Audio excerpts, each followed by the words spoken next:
Monitorização hemodinâmica. Ela é um processo de avaliação e acompanhamento do funcionamento cardiovascular através de parâmetros clínicos, laboratoriais e dispositivos que refletem a eficiência do sistema circulatório.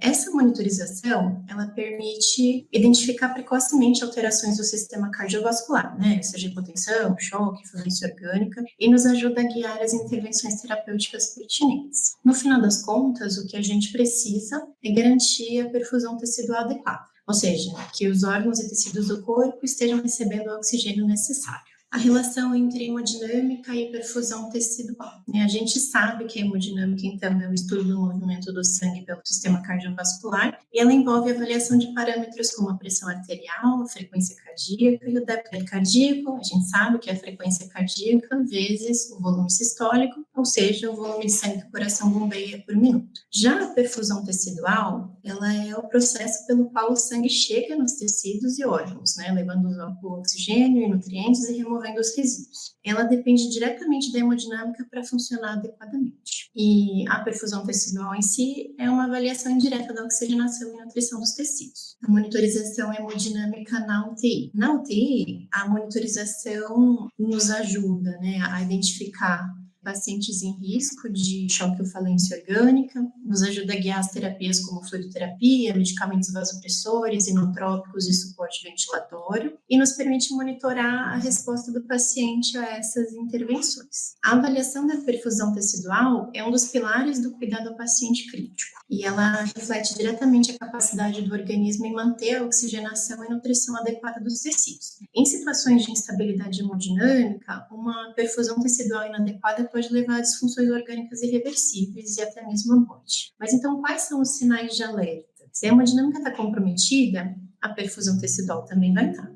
Então, a gente pode observar, por exemplo, uma pele fria, as extremidades com cianose, o tempo de enchimento capilar não está identificado, pode ter alteração do status neurológico, e todos esses são sinais que indicam que os tecidos não estão recebendo o sangue de forma adequada, o oxigênio. E somando esses sinais, nós montamos, então, o nosso raciocínio clínico, que é a partir dele que a gente vai definir, então, quais as intervenções que nós julgamos necessárias. Isso, claro, que vai depender de cada situação. Bom, agora a respeito do transporte de oxigênio. Aqui a gente vai falar um pouquinho sobre um conceito muito importante, que é o DO2, que nada mais é do que o quanto de oxigênio que nós estamos entregando às células. O DO2, ele é um dos pilares da fisiologia e da prática clínica em terapia intensiva, porque ele determina a capacidade do sistema circulatório de fornecer oxigênio suficiente para atender as demandas metabólicas dos tecidos. E eu poderia dizer que essa é a fórmula mágica da terapia intensiva, Tudo que o intensivista quer é garantir um DO2 adequado para os tecidos. Então, ele é definido por essa equação, que é o débito cardíaco vezes o conteúdo arterial de oxigênio, como a gente já falou, o débito cardíaco que é a frequência cardíaca multiplicada pelo volume sistólico, o volume do sangue que o coração bombeia em um minuto, e o conteúdo arterial do oxigênio, ele envolve várias variáveis,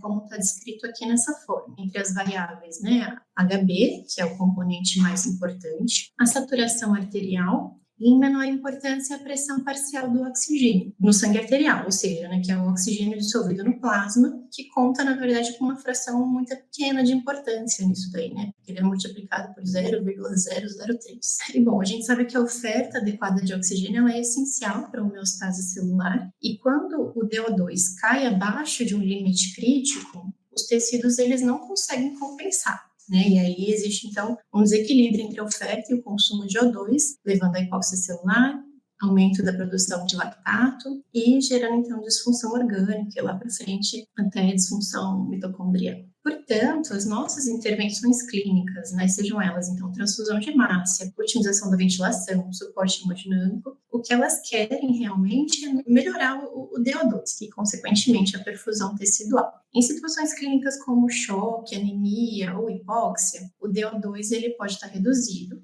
comprometendo a perfusão tecidual e levando a disfunções orgânicas. Portanto, monitorizar e otimizar o DO2 é crucial para prevenir danos teciduais e garantir a oxigenação adequada nos pacientes críticos. Esse gráfico que está aí no slide, ele ilustra a relação entre a oferta de oxigênio, que é o DO2 no eixo X, e o consumo de oxigênio, que é o VO2 no eixo Y. E ali ele mostra então duas fases, né? Fase dependente da oferta de oxigênio e independente. Eu vou começar falando pela fase dependente da oferta, que é quando o DO2 está abaixo do nível crítico, né? Tem ali a setinha mostrando o DO2 crítico. Então, o DO2 está abaixo desse mínimo que ele precisa, né? E aí o consumo do oxigênio ele cai proporcionalmente, porque a entrega não é suficiente. E aí, nessa situação, a gente observa queda da saturação venosa central mista e aumento do lactato sério, refletindo hipóxia tecidual. Já na fase independente da oferta, então, é a parte ali que está acima do limiar crítico do DO2. E aí, o VO2, então, que é o consumo de oxigênio, ele permanece estável, né? Porque os tecidos, eles conseguem extrair a quantidade necessária para suas demandas metabólicas. E não é necessário, por exemplo, ofertar maior demanda. Ele vai lidar ali com o que ele precisa. E por isso, a monitorização da saturação venosa central de O2 e o lactato, eles podem servir como marcadores indiretos da adequação entre a oferta e o consumo do oxigênio. Eu só queria lembrar um detalhe, né, que não faz muito parte, talvez, da aula, mas eu queria lembrar do que a gente está falando quando a gente está falando de saturação venosa, né? A gente tem a saturação venosa central, que é o sangue que a gente coleta na veia cava superior, no átrio direito, né? Que a gente consegue a amostra através de um catéter venoso central, por exemplo, e a saturação venosa central, ela reflete a saturação de oxigênio do sangue que retorna da cabeça, né, do pescoço, dos membros superiores e de alguma parte ali do coração. Mas a gente tem também a saturação venosa mista, que é o sangue, então, que a gente coleta da artéria pulmonar. Isso, claro, né, com catéter de pulmonar, né, o Sungans. E essa saturação venosa mista, ela reflete a saturação de oxigênio do sangue venoso misturado do corpo inteiro. Então, da parte superior, inferior e coronárias. E, na verdade, a saturação venosa mista é que é o padrão ouro para avaliar o balanço, né, a relação DO2-VO2, mas é claro que ela é menos disponível porque precisa de um procedimento invasivo, vai precisar do catéter de artéria pulmonar. E a gente só precisa lembrar, então, que a saturação venosa central, ela tende a ser um pouquinho maior do que a saturação venosa mista, isso pela diferença ali do sangue que é coletado. Essa diferença é em torno ali de 5%, porque não inclui o sangue que vem da circulação coronariana e que tem um alto consumo de O2. Mas na prática, a gente acaba considerando como a saturação venosa central bastante semelhante à saturação venosa mista e acaba que a gente considera elas como substitutas, né? Principalmente ali no paciente com choque séptico, na monitorização dos pacientes críticos. Vamos agora, então, falar um pouquinho sobre, né, de fato, as linhas de monitorização hemodinâmica, né? E a grande pergunta é como monitorizar a hemodinâmica.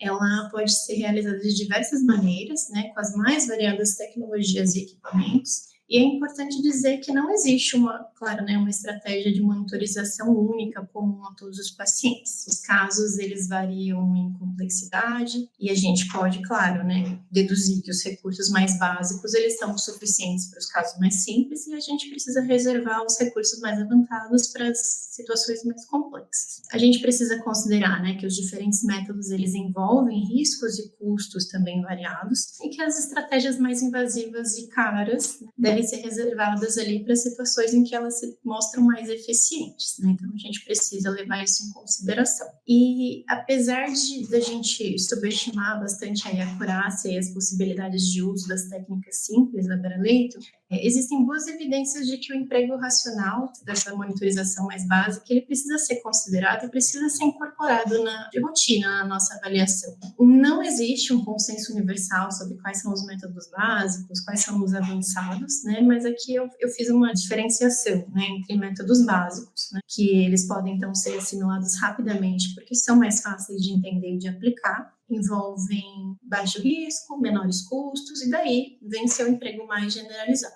E nessa estratégia de monitorização básica, a gente pode ter, por exemplo, a pressão arterial não invasiva, a frequência cardíaca, tem o tempo de enchimento capilar, você avaliar se tem lido ou não, o nível de consciência, a lactatemia serial. E a aplicação da monitorização hemodinâmica básica, né, quando está associada a informações da anamnese, serão suficientes ali para reverter rapidamente as anormalidades encontradas na maioria das situações de instabilidade hemodinâmica.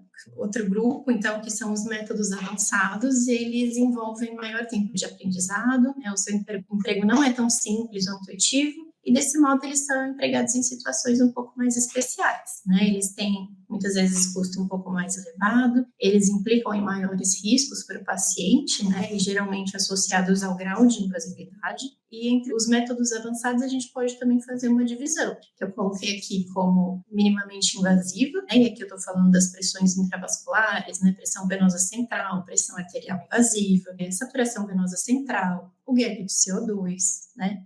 Mas tem também o débito cardíaco minimamente invasivo, que é o contorno da onda de pulso, o Doppler transesofágico, e um outro grupinho que é a monitorização invasiva, né? E aqui a termodiluição transpulmonar, a artéria pulmonar. Então, assim, como eu disse, né, os métodos avançados eles devem ser empregados em situações onde a monitorização hemodinâmica básica é incapaz de diagnosticar ou prognosticar com precisão uma determinada condição clínica. Não existe um paralelismo obrigatório ali entre gravidade e complexidade da monitorização, mas na maioria dos casos de menor gravidade, a monitorização básica é suficiente. E nos graves, a monitorização avançada vai ser empregada com um pouco mais de frequência. Quando a monitorização básica, então, deixa dúvidas, isso frequentemente em decorrência ali da superposição de várias disfunções orgânicas graves, a monitorização hemodinâmica avançada pode auxiliar, ainda que de maneira mais invasiva. E, na verdade, o conhecimento do mecanismo fisiopatológico é o maior determinante das escolhas na estratégia de monitorização. E aqui, só para fazer um adendo, né, reforçando a importância do ultrassom na terapia intensiva, né? Essa é uma ferramenta que também auxilia na monitorização hemodinâmica e que pode ser integrada em qualquer ponto das linhas de monitorização.